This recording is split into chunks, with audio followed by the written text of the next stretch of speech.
having a big team will make me look good on family dinner, which is awesome. It's awesome to say that you are managing 15 people on a daily basis, but it's really not what's bringing value in the end, and that's ego fueling. In the end of the day, what you need to do is just sell. It's sell product. Like people giving you money for your product is the ultimate validation that you are doing something useful. This week's Millennial Master is Thibault Louis-Lucas, a serial entrepreneur who turns setbacks into stepping stones. From his early ventures and failures to the breakthrough success and multi-million acquisition, Tibo has perfected the art of solving real problems and building products with impact. In this episode, Tibo shares his journey of rapid iteration, finding product market fit, and scaling startups with unconventional strategies. He shares how he launched 11 products in 4 months, navigated platform challenges, and used personal branding to grow his businesses. You'll also get his insights into the power of distribution, the future of AI, and how building in public is invaluable for any aspiring founder. This episode is brought to you by Offwork. Gym memberships, gift cards, free coffee, and Pizza Fridays. Well, these staff perks just don't cut it anymore. That's why Offwork gives your team something they already love: travel. They can book their own flights, pick their own hotels, and plan the perfect getaway, all with the travel fund you set up for them. It's super easy. Just set the contributions and Offwork handles the rest. Better time off means less burnout, more motivation, and happier employees. Give your team a perk they'll actually love. Check out Offwork today on offwork.com. Millennial Masters is proudly sponsored by Jolt, the UK's top web hosting service. Whether you're launching a WordPress site or scaling up a custom app, every great project needs a reliable home. That's why Jolt has hosting plans starting at just £3.95 a month, with unbeatable deals on domain registrations too. Why Jolt? It's a no-brainer. There's no waiting around, with support within 30 seconds on live chat. Your site stays live no matter what, with over 99.99% network uptime. And you can also pay with Bitcoin or American Express, so you can rack up those points too. How good is that? Sign up today and enjoy your first 3 months free. Head to jolt.co.uk to get started. Thibault, welcome to Millennial Masters. How are you? I'm very good, thank you. Happy to be here. Great to have you. So let's start from the beginning in your entrepreneurial journey. Your first one was an app to motivate kids to do chores, right? How did you come up with the idea, and what was it like getting your first business off the ground? I think it's not a surprise that it was a failure, because I think the process behind this startup was like we were desperate to find an idea, and we went way too far into what I would say is something that is super appealing. Like everyone else around you would say it's a great idea, it's an amazing project, go for it. But never ever we got a true market validation from user that this was a good idea. And so it was just like I think a dumb idea from a few students who wanted to create a startup. Does that make sense to you?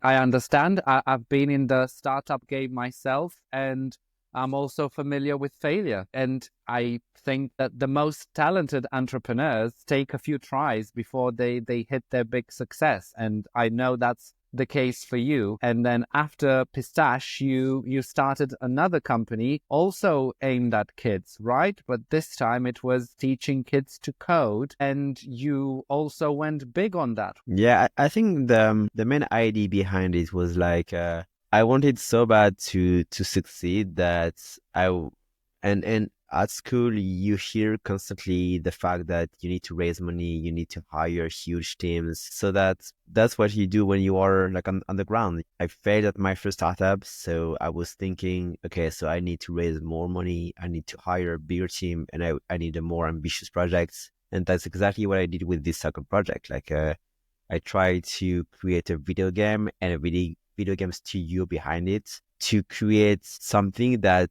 would a little bit compete with AAA games in the way, like in the attention span of kids, in order to try to teach them how to code. And we got users, like we built a pretty good game, I think. But we were lacking something that is like the basics. We lacked revenue. So we had free players, a lot of free players. That was enough for us to just keep going because we thought that it was an interesting basis, but it was not. Like, if people do not convert to paid user, you don't have a real product. Like, you don't have a real business. So you raised money from investors for this company. How much did you raise at the time? I think on this project, something like 400,000. And your team, how big was your team? Did you front load and hired everybody at the beginning? I think to the peak size was like 15 or 20 people. So it was the issue when you are trying to create a video game, and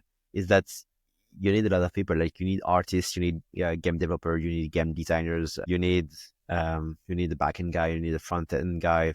You need so many people, and I think it was very wrong to just assume that I could go into this industry without knowing. I think I knew pretty much to zero about how to create a good game, and we managed to do something pretty cool already. Like, it was a good game. Like, we had very hardcore players on our game, but we're missing so many important steps. We did so many mistakes. It's a shame. Looking back now, what were the learnings you had from those mistakes, and how did you apply them in what you did next? I think what's the number one thing that is working now for me and didn't work in the past is that I think I need to become an expert in understanding the issue that I'm trying to solve.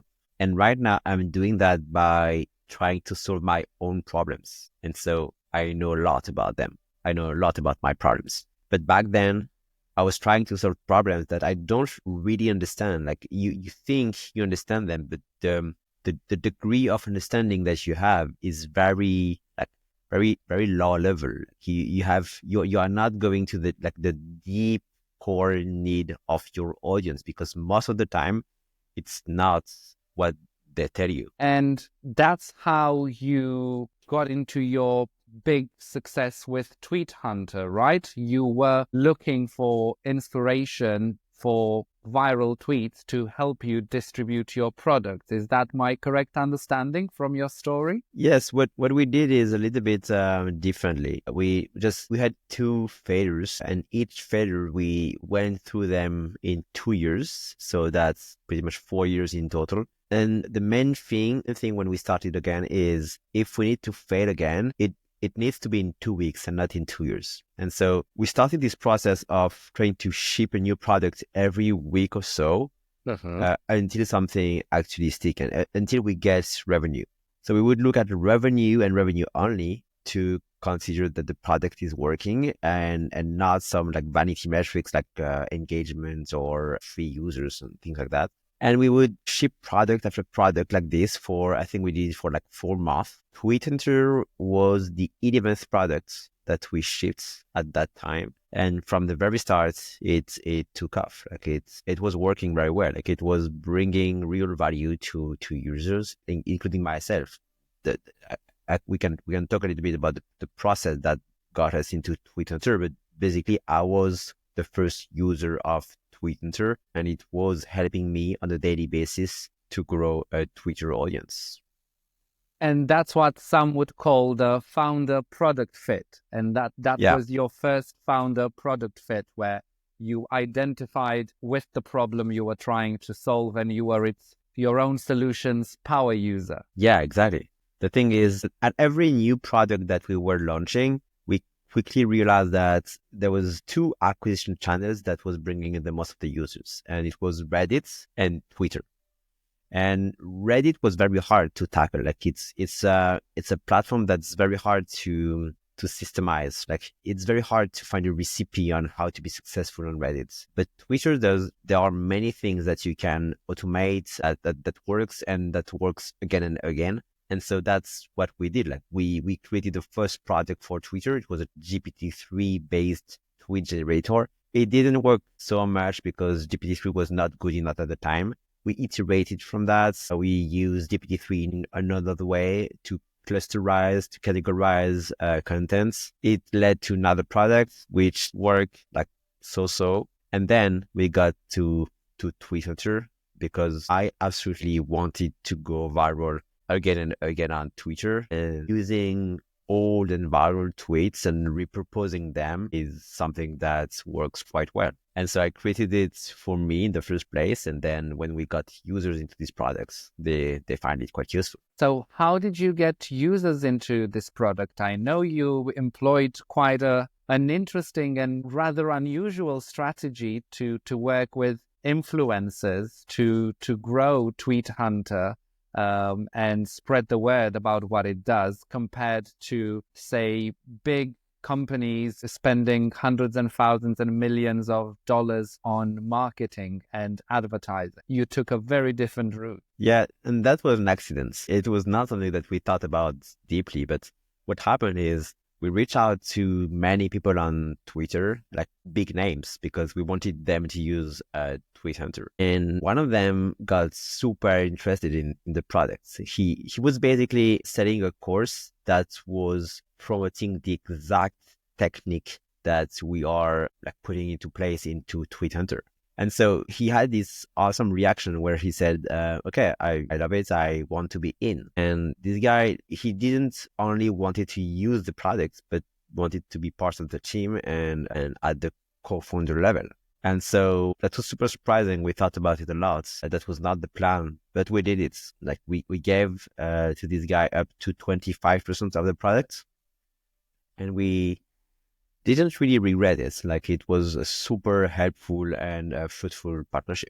Just to give you an idea, we worked with this guy in the following month after the partnership. And in September 2021, when we did launch on Twitter, like we executed something that he had in mind, like his launch plan. We went in just 3 weeks from 3K in monthly revenue to more than 2K in monthly revenue. That was the start of starting getting big on Twitter. And that was before Elon Musk bought Twitter, correct? Yeah, exactly. Yeah. How did things change once he turned it into X? At the very, very beginning, things didn't change that much. I don't know if you remember, but there was a lot of drama. There was this time where he said he would buy it, but then he said, actually, no, I will not. It went through, I think, like 6 to 12 months where nothing super impactful happened to us. During that time, we got acquired. We got acquired at a time where things were pretty much stable. But then in March 2023, after we got acquired, they got super aggressive with pricing. They just announced that the price of the Twitter API would go from 0 to 42K per month, which is like insane. Most of the Twitter products just died that day. They just a lot of Twitter products died that month. Yeah, absolutely. Which, for the rare product that can afford it, is a pretty interesting situation, like to navigate that. There was one issue with that is they did it in a so aggressive way that they just told us that we would have something like 30 days to get into their enterprise plan. But actually, like after 3 days, they cut everyone off their platform. And during a few days, we couldn't send tweets, we couldn't do anything on the Twitter API. So that was very hard to navigate. But what we did there is we got lucky and acquired a few Twitter products, which like strengthened our positioning. This price increase is like it's a dead sentence for small products, but for existing products with quite high revenue, it's actually a huge moat. It gets very hard for new players to get into the space because they would have to pay for this insane fee from day zero, even if they do not have revenue. But you were lucky at that point because you had the Yeah. revenue that could support even a £42,000 a month API. Yeah, fee. exactly. Um, Tell me about the experience of getting acquired. How did that come about? Did you search for people to acquire your business, or were you approached to Yeah, be acquired? we did search. The plan was get to 10K per month in revenue and try to sell for pretty much 1 million and start over just the day after. It didn't really go that way because we grew way more than 10K per month. I think when we sold, we were something like 130K per month. Something that we didn't anticipate is all the buyers out there, they were asking us to stay 2 years in business with the acquisition. And 2 years was huge, like was really not the plan. Because you wanted to start something else, but you also Yeah. needed to stay in that business. Yeah. And they were asking for that because the business was incredibly risky. Elon Musk was there, he was changing the rules already. Things could just go sideways. Like this guy is like super unpredictable. And at the same time, like we got like a sister product, which is Taplio, the equivalent of Twitter but for LinkedIn. And this product was just starting to bring revenue, but it was not compliant with the LinkedIn rules. So the two things together, it was very hard, like very risky to acquire us. And the company who got interested in us, one company from the US, one company from India, it was hard for us to even consider working with them for 2 years without like knowing absolutely nothing about them, like their culture. Until we found this French company. Like I used to know the founder. He was actually in the same class as me in middle school. So when we were like 13 years old, and he was a user of Taplio. He was like a customer. So he knew the product pretty well. And it was a strong match because it was like a very small team, 50 people, same age, same culture, same country, same language. And it worked out. We found a way to create this deal where only 20% of the amount of the acquisition amount would be paid upfront because of how risky the business is. But then 80% of the acquisition amount could be unlocked with revenue milestones over the next 2 years. And yeah, very happy that we did it. It's quite an unusual deal. A lot of the startups that you hear getting acquired in the US, etc., you typically tend to see them getting acquired upfront, and not the founders don't usually stay on for as long. But because you managed to get acquired by what turned out to be a school friend, how were the 2 years still building the business and growing it while also building towards getting bought out of the business? What I really appreciated is how this guy understood that we were entrepreneurs as well, as we absolutely need this independence to build things and to be successful.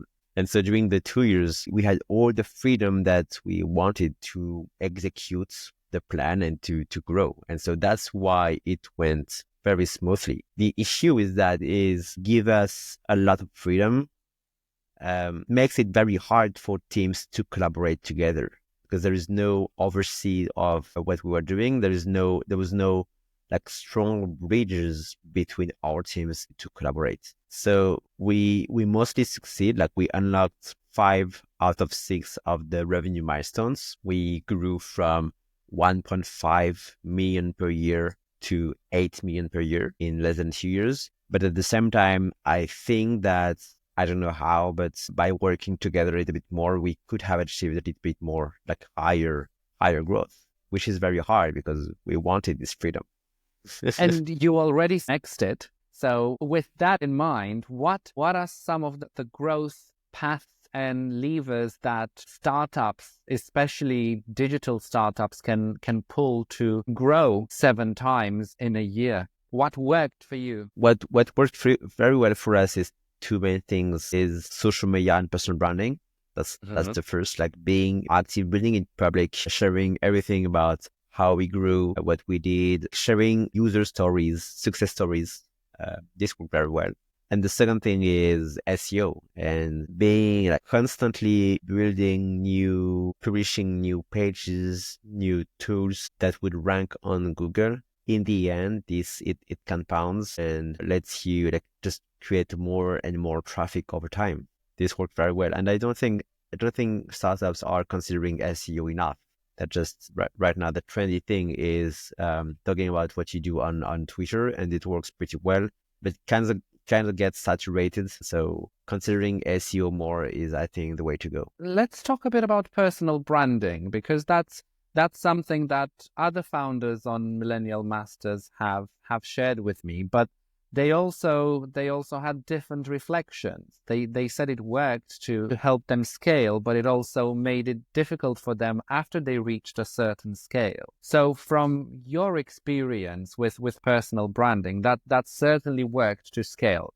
What was your bigger platform, Twitter or LinkedIn? You obviously have big followings on both, thanks to both of the products that you previously developed. Yeah, so Twitter has always been my first platform. This is the platform that's where I spend my time just scrolling, talking with people, DMing. Really liked it here. I did a lot of LinkedIn when we were building Tapio. What's interesting on LinkedIn is people are like you have many salespeople on LinkedIn, and salespeople are amazing because they just buy quickly. If you can just prove that you can give them value, they would be super willing to try. And if your product is shit, like they'll just go away and just forget about it. But at least you get the shots, and that's what I really liked about LinkedIn. Overall, it seems like buying power is a little bit higher on LinkedIn. People are more willing to try your products. There's less scam and less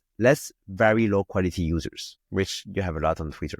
But in the end, I don't know if you've heard about that, but because of my involvement in Tapio, I got my account suspended. So I lost my... That's one of the downside of personal branding and being so closely tied to the business, even though that happened. But tell me your perspective on that story and how it happened. But so the story is, I created Tapio. As I said earlier, it's not fully compliant with LinkedIn, which is safe for users. It's definitely not an issue for users. But as the main developer and the founder of Tapio, they, after 3 years, they understood that I was involved in these products, and they just wanted to cut me off because it was very hard for them to block the products. It was very, very hard, because of like how we are using a Chrome extension, which they cannot fully control. So they decided to just cut me off, even if when they did, I was not involved in the product anymore. Like I've had already left, but they just didn't care, and they just wanted a guinea pig, I guess. So how did you get your account back? I didn't. It's still suspended, which is an amazing reminder that you do not own your followers. You do not own your your accounts. It can just get suspended at any time. What you truly own is a newsletter subscriber base, or I guess a podcast audience, which is what you did next. But newsletter, yes. I wanted to, before we get into your newsletter, because you have a very popular newsletter as well, I wanted to ask you about X, because we've seen a recent case, and we're talking now in December 2020. We've seen a recent case where Elon Musk argued that he's not willing to allow the InfoWars Twitter account and Alexis Jones Twitter accounts to be bought by The Onion and controlled by The Onion, saying that they do not have the rights to that audience and those accounts. So there's a similar danger on Twitter under Elon Musk as well, and similarly on any other platform, social media platform. Yeah, exactly. And to be honest, I understand his points. Like I wouldn't say I agree, but that's interesting. But that's the kind of thing that you can do with newsletter. You can sell a newsletter without anyone being able to block you because you fully own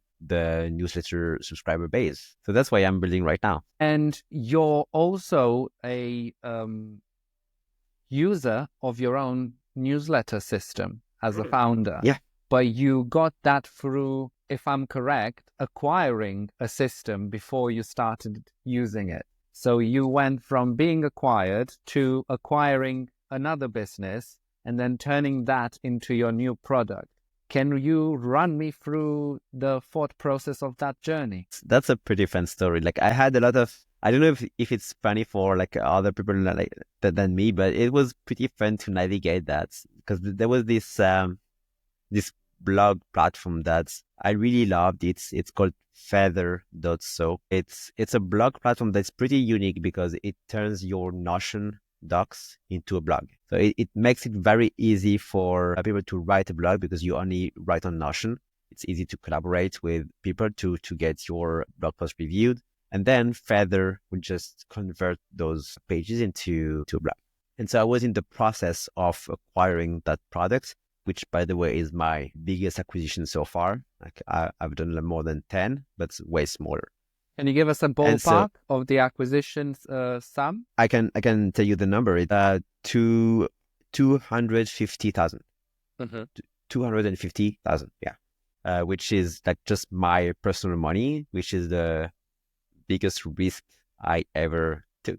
And so while I was in this process, something quite unexpected happened is that I just received an email from Beehive, the newsletter platform that I was using, telling me that they would just raise their prices and I would have to pay 2.5 more from what I was paying. And I was just shocked at this email because on my own products, I have raised the price many times. And almost every single time, I did two things. First of all, is like the price raise went from like 10% to 30%, not 2.5 times. And we usually grandfathered users, meaning if you subscribe before, you keep paying the same price, which is not what Beehive did. So clarify for people listening and watching, Beehive is a Substack competitor, and Substack is free to use but takes a 10% or total 13% cut of your subscription revenues, or remains free to use if you don't have any paid plans. While on Beehive, you don't pay a percentage of your revenues, but you have a flat fee that is based on the number of subscribers you have, which with each tier can go up. And that's the one you hit when you had to go 2.5 times over because you moved on to the next subscription tier. Yeah. And two things happened in my mind. First thing is I was shocked that I would be paying that much. It seems a little bit crazy for a newsletter platform.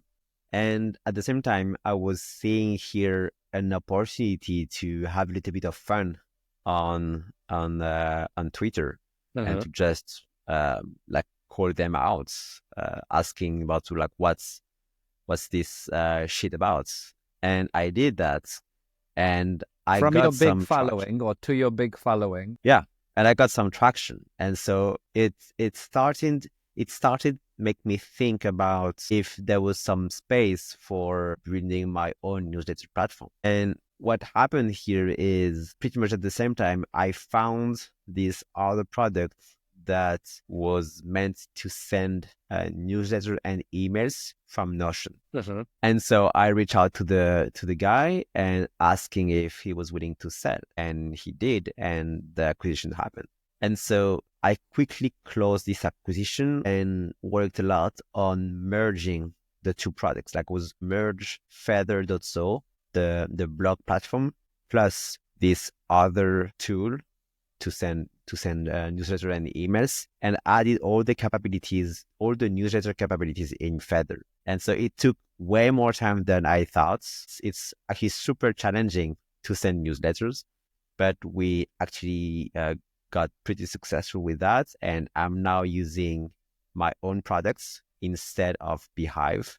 I'm using Feather to send my daily newsletter to 137,000 people. And for people to understand, how much would Feather charge for this service to send to 100,000 people compared to Beehive? I think on Beehive you would need to pay something like 500 per month, if I'm not mistaken, maybe a little bit less than that.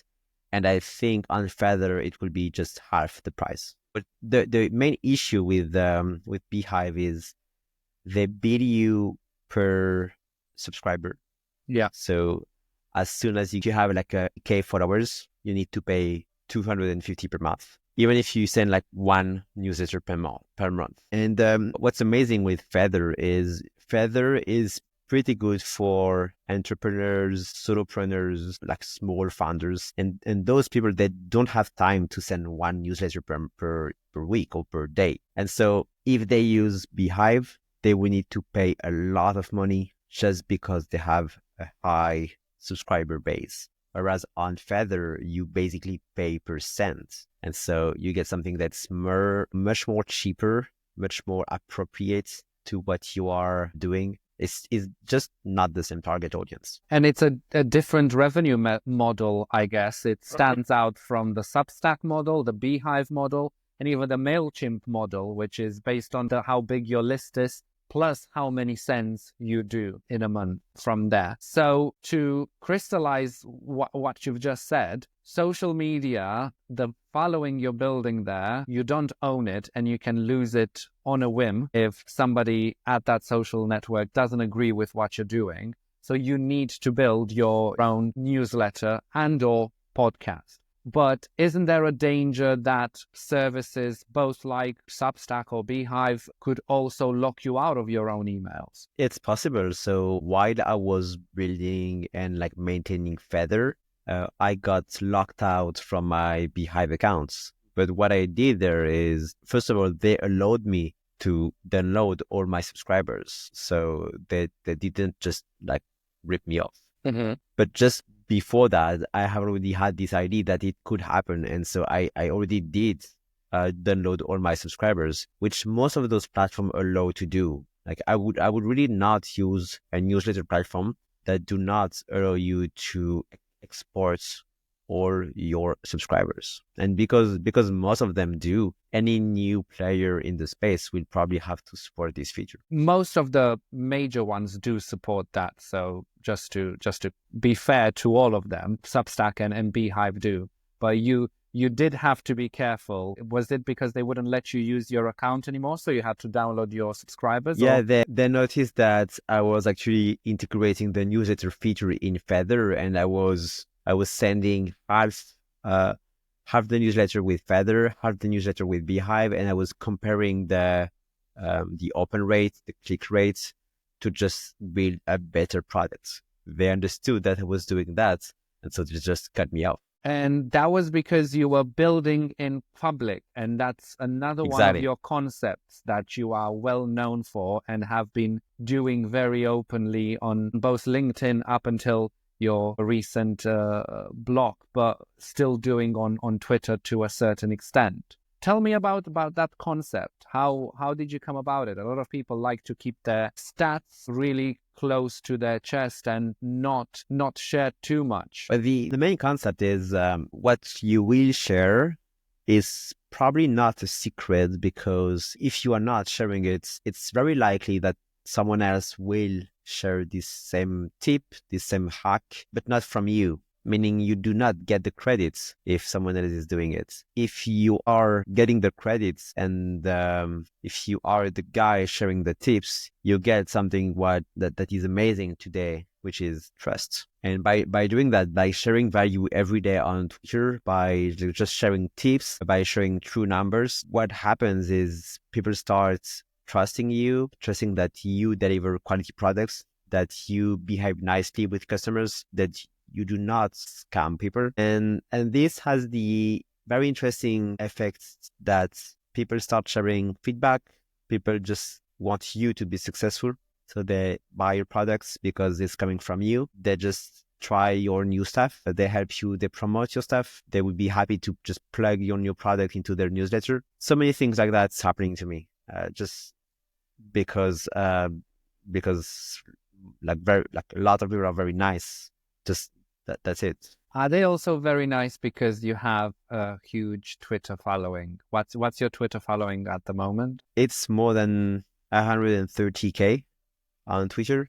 But the thing is, when I started Twitter, it was definitely not the case. It was just, I think I had like 1,000 followers, and I think 99% of those were just like bots or dormant people. Like, so when I started, I was just every day sharing the stuff that I was finding useful, and my account grew from that. Twitter was not successful because of my Twitter audience. I built my Twitter audience thanks to sharing nice stuff while I was building Twitter. It's the other way around. I think like anyone can start now. Like the very interesting things with the Twitter algorithm right now is that people, if they share very interesting stuff, can have a huge reach even without a big audience. Mm-hmm. That's very true right now. Like the new Twitter algorithm is not rewarding followers. It's rewarding interesting content. Let's talk about Twitter. We discussed about how the API price change has been crucial in a way and help you build a moat around Tweet Hunter, and that certainly helped in Tweet Hunter scaling revenue 7x and leading to a successful exit. But especially after the American election, X is getting a bad rep, and there's multiple reports that people are flocking to the Blue Sky, Mastodon, and other similar alternatives. Is Twitter dead or dying? It's really up to who you are listening, I guess. I'm trying Blue Sky at the moment. It's very fun. Like you have what happened on Twitter is that it got so systemized. What's working on Twitter has been shared so many times that it's pretty much like everyone out there has the recipe on making a good tweet or the recipe on making a good thread. And so that's pretty much everything that you get on your feed. I'm having a lot of fun right now on Blue Sky because it feels like the good old days from Twitter. Like you get a bunch of people, no bots, just having genuine conversations about interesting things. So I have no idea because what you described, that's like the fact that everything that is wrong about Twitter exists because Twitter is very successful in my opinion. And so if Twitter happened to be dying, I'm pretty sure that all those things that you described will quickly move to other platform, and Twitter might be the old Twitter again. So the issue is that no one has true numbers about traffic, daily users, and any of those. Do you think Mark Zuckerberg and Meta managed to do a decent Twitter alternative with Threads? I don't think so. What do you think of Threads? I don't think so. When I see how Threads is being pushed in the Instagram timeline, like how aggressive they are in doing so, I really think that their active users is just pumped this way. I don't think it's a true alternative, and I think Twitter had been successful because it was this huge marketplace for ID. It was the way to share public information, and because it was because free speech was actually something pretty big, and it's even better right now. And I think that's why politicians post there. And I don't see that happening on Threads. I don't think there is a chance of that happening on there. Blue Sky might be. We know all Meta properties suppress political content altogether, and on Threads is being discouraged from that perspective. So which social network do you think will prevail in 5 years' time, or will still be around in 5 years' time? I have no idea about Blue Sky. It's so new that no one knows if it's just a fad or not. I do think that Twitter will still be around, that I think we hugely underestimate the huge network moats that they have. Like the fact that everyone is there, like all politician, all news, all AI news, they grow through Twitter in the first place. So I definitely think that it's gonna remain the main platform. LinkedIn is huge already, and I do not see LinkedIn going down. So I would still bet on LinkedIn and Twitter X, and I have no idea about Blue Sky. Let's talk about AI. You mentioned how you implemented it in the earliest versions of Tweet Hunter with GPT-3. The 3.5 came along. Now we have 4.0, 01. What's been the biggest change that AI has brought onto the landscape from an entrepreneurial point of view? I think that's a good question. It created a shift that's so big that the old product were just simply not good enough anymore. The shift it created made the new products with a proper implementation of AI good enough to compete with the old super well integrated product that existed before. And they did it while creating this trend that building costs are slowly going to zero. And this created change that we truly do not understand enough right now. Imagine if anyone can create Slack competitor tomorrow with just a few prompts. Like, so many things could be happening. Like, so many products can get out there. Imagine if you do not need developers at all to create products. So where is the value then if it's not in the product itself? What many people see is that the value will be in distribution, in your capability to distribute an existing product and to create a nice storytelling about it and to educate people on how to use product properly. That's a huge shift, and I have no idea if how big this will be, but I'm preparing myself for that. You mentioned education, and I want to link it to something else you said in a different podcast, and I wanted to ask you about it. So you had formal education, university, then you've learned a lot, I'm assuming, through informal education, YouTube videos, and all that era. But now we have the AI coding and help, and with even several no-code platforms coming up. Is there a danger that the products that are being created in this way are more leaky in terms of security, personal information, and other key points that regular tech businesses have to be very stringent about? I've seen this comment from a guy saying that AI right now has been trained on most of the GitHub repositories and what you can see on Stack Overflow, which is a nice representation of the middle developer, the common developer. So you get an AI that is pretty much the common developer, which ship codes as the common developer and doing the common mistakes. And that's true that when I am using AI in my code, I will tell it what to do, like what to build. And if the overall thing looks good, I will just say, okay, accept. It will just bring the code in my code base.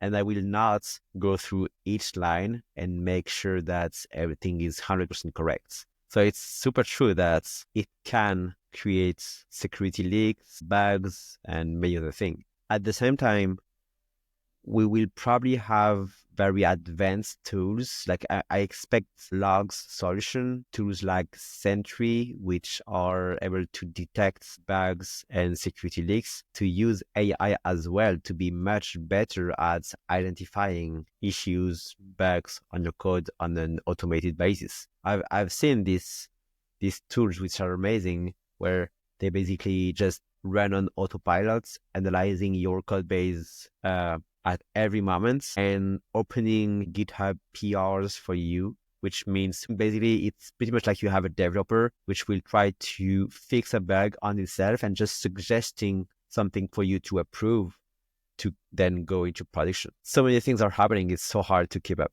I like to keep tips practical on Millennial Masters. So what are the key AI products that you use that you think most entrepreneurs should definitely have a go at? The main one, the one that I spend like hours on every day, is Cursor. Cursor.so. It has the same base as Visual Studio Code, which was one of the most famous code editor, but it has AI so well integrated in multiple ways that you can just tell the AI what to build, what to code, and it will do it. Just asking if it's good enough for you.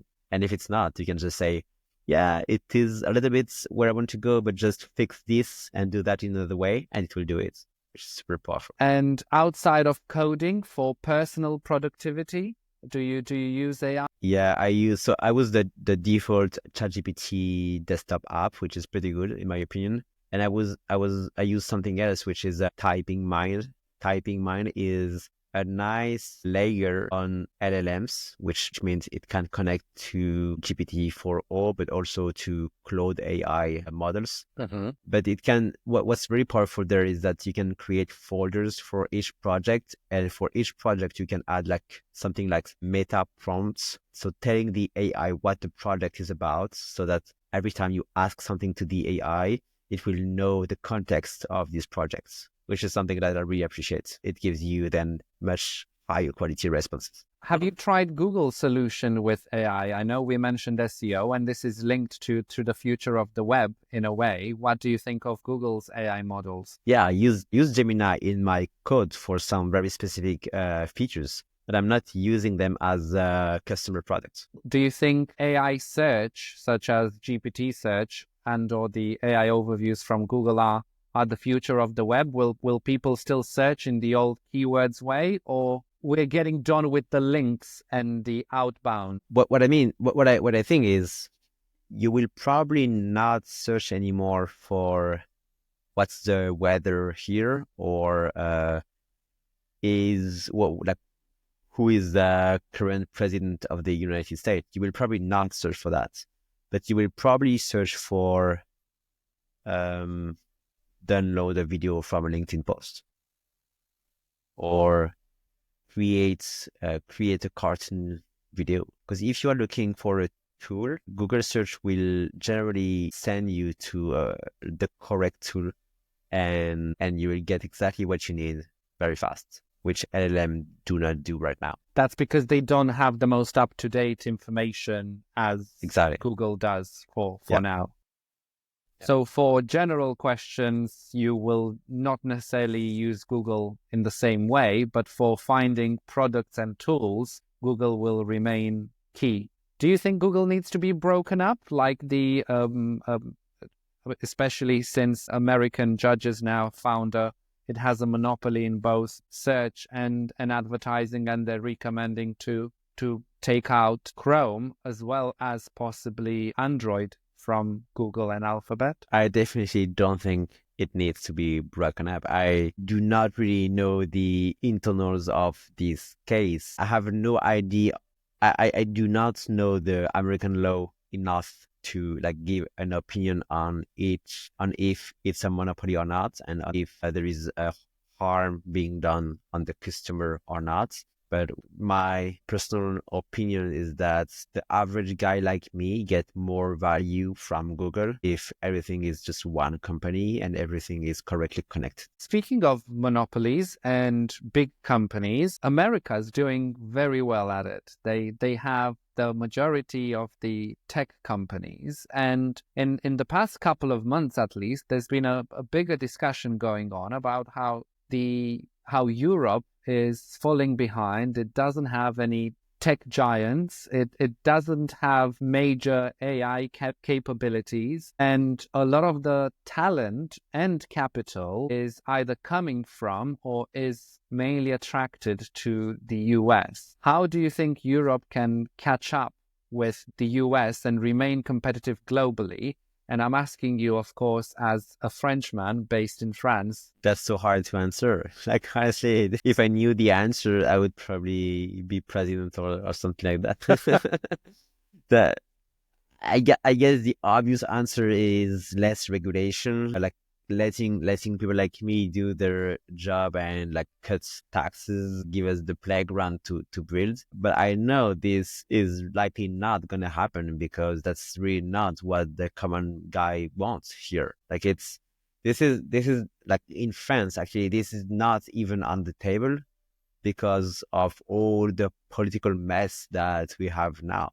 So I don't see this happening. And I saw this tweet from, I don't know who, but I saw this tweet that Europe could follow the same trend as Japan did in the last 40 years. I don't see why it wouldn't happen. Honestly, I think it's a pretty nice analogy, and I have no idea how to stop it. It's like this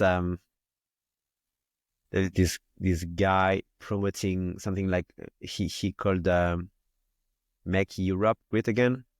The issue is that it's a direct analogy of the Trump movement, and like I disagree with so many things behind that. But what's interesting there is how these movements would want to like give again space for builders and makers to build their own thing. And we can see it right now that in every new major space, we are falling behind. And I'm talking about AI, self-driving, robotics, space. We're just not there. And you don't see a particular fix for it as it stands. The fix that I see I have no clue.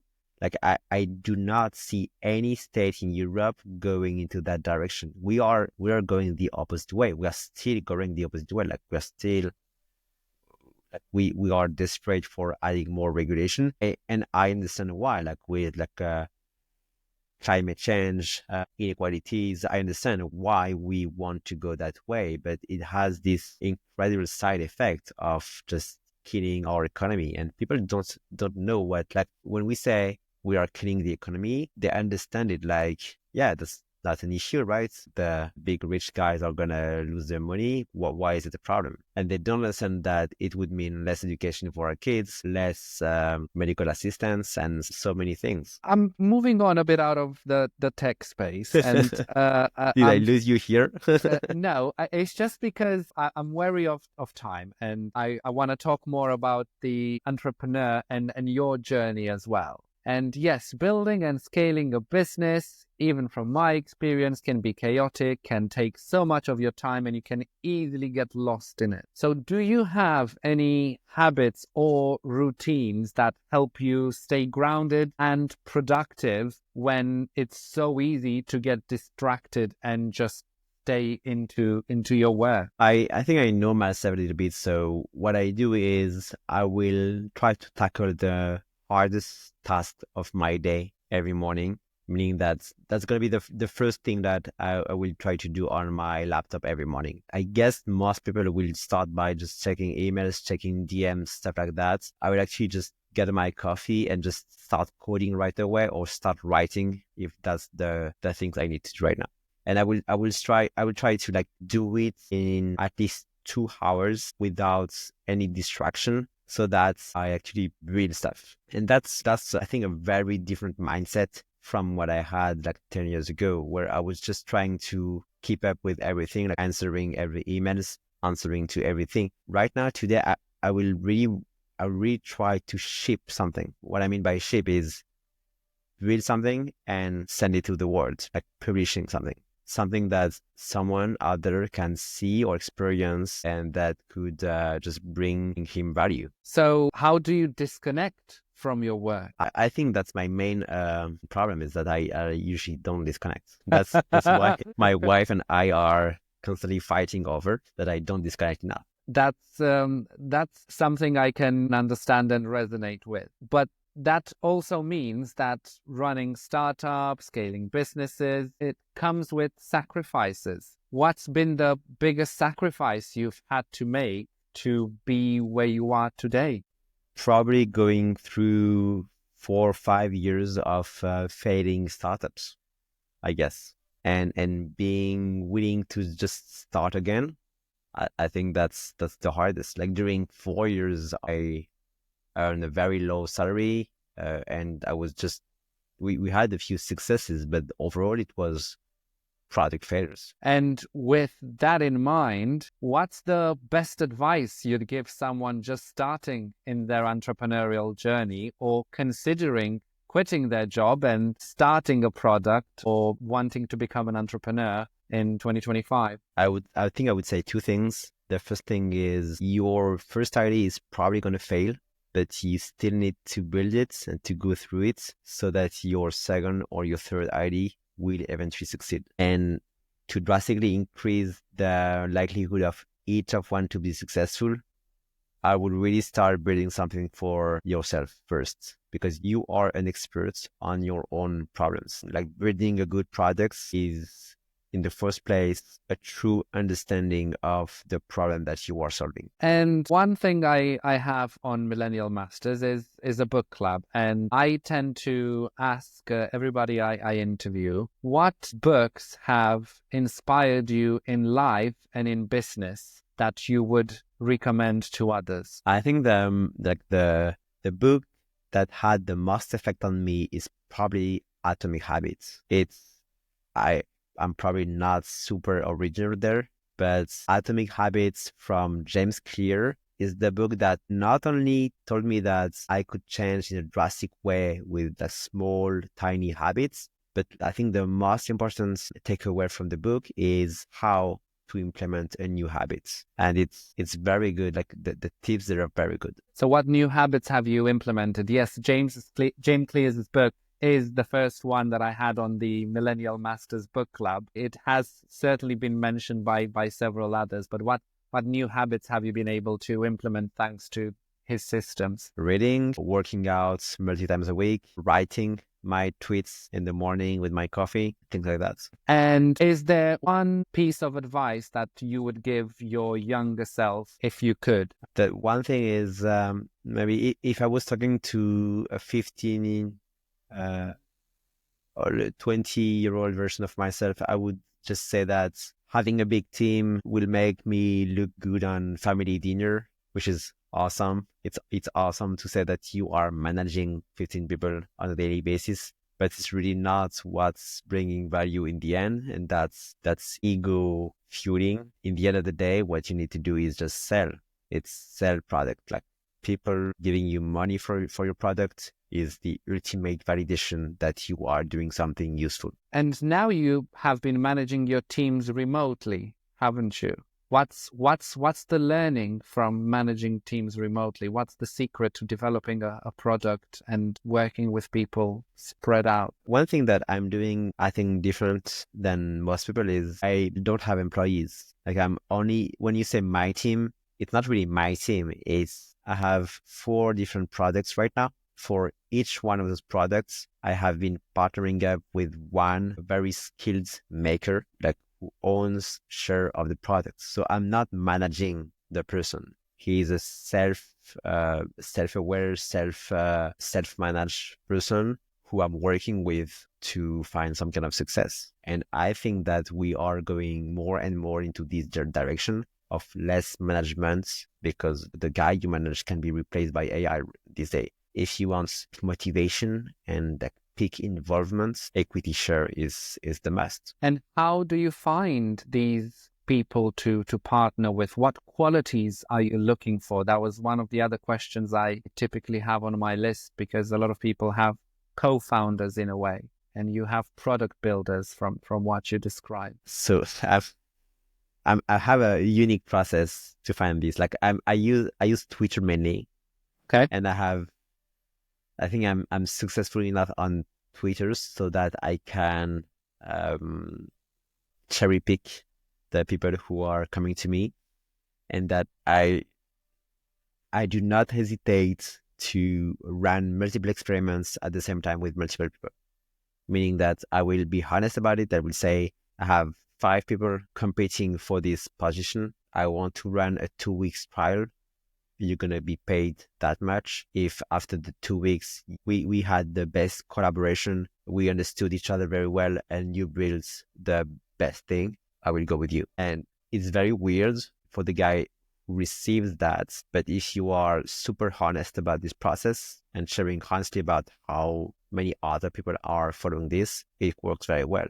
And I do think that an interview process is worth pretty much zero compared to a true trial period where you actually collaborate together. And you mentioned that in the trial period, people get paid for the collaboration, but afterwards they just get a profit share or a revenue share? Yeah, something like this, like equity share or revenue share, like something. And to wrap up our discussion, what would be a parting lesson that you would advise other founders to avoid when looking for collaborators? What's a red flag? I think what I tell myself is when I see a red flag, I don't know like exactly what's a red flag, but when I see a red flag, it will just get bigger and bigger over time. It's very rare that I see something going wrong and then it's getting better after. So every time I see something going wrong, it's just getting worse and worse. So when you see the red flag, you'll see it growing, and that's when you need to pull back. Yeah, exactly. Amazing. It's been such an insightful conversation with you, Thibault. I wish you all the best in your journey with your next product, and I'm certainly looking now at Feather. It's looking very interesting for creators. Thank you very much, Daniel. It was awesome talking to you. Thanks for sticking till the end for another great episode of Millennial Masters. But don't keep this to yourself. Please share the wisdom with someone else. And it will also help me spread the word. Don't miss out on my book club and extra features. Get them in your inbox every week. Simply subscribe on millennialmasters.net. Catch you next week.